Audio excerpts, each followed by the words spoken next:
Welcome back to the Inner Game podcast, where we explore the depths of life, philosophy, money, and investing. I'm your host, Vishal Khandelwal, and today I have something truly deep to delve into. And it's a powerful message from the legendary poet and philosopher Kahlil Gibran.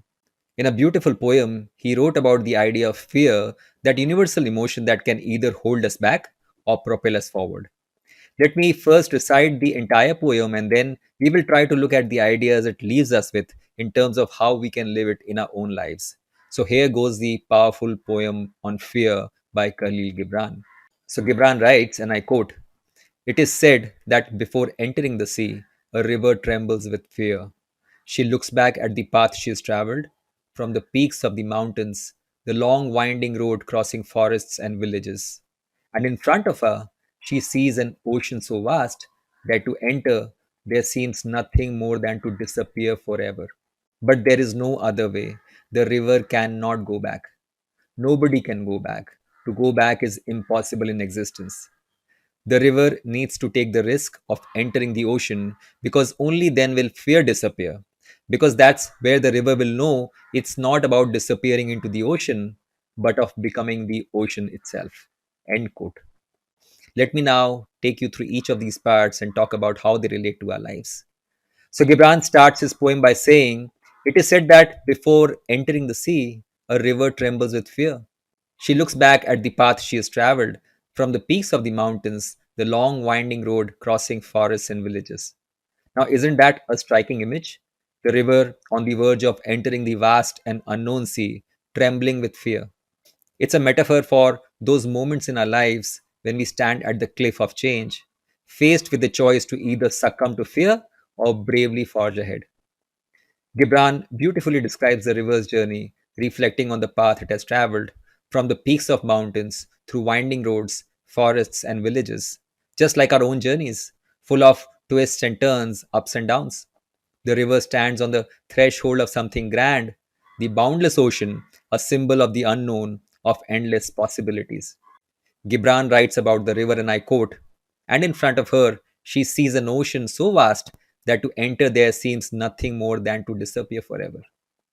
This speaks to the daunting nature of the unknown, the fear of losing oneself, of vanishing into the vastness of uncertainty. How many times have you felt that fear when faced with a major life change, a new opportunity, or a challenging decision? But here's a turning point. Like Gibran writes, the river cannot go back. It's a universal truth that none of us can reverse time or undo our past. He challenges us to embrace the risk, to face the fear head on.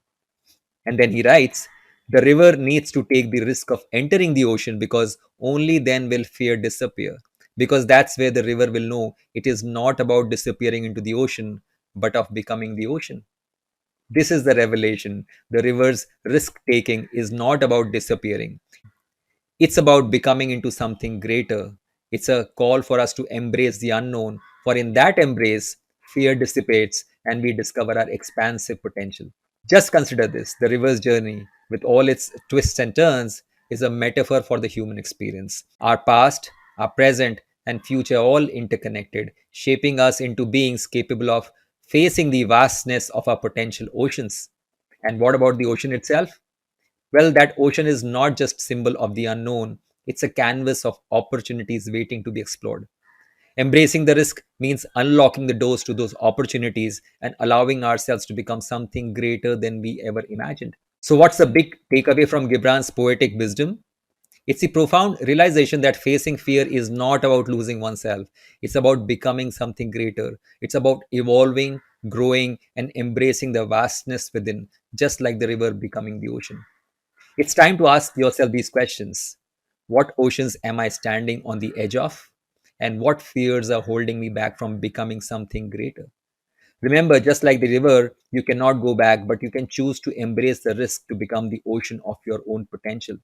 That's it for today's deep dive into Khalil Gibran's timeless wisdom. If you found this message inspiring, please share it with your friends and subscribe for more thought provoking content. Until next time, stay fearless, stay inspired, and keep exploring the oceans of your own potential.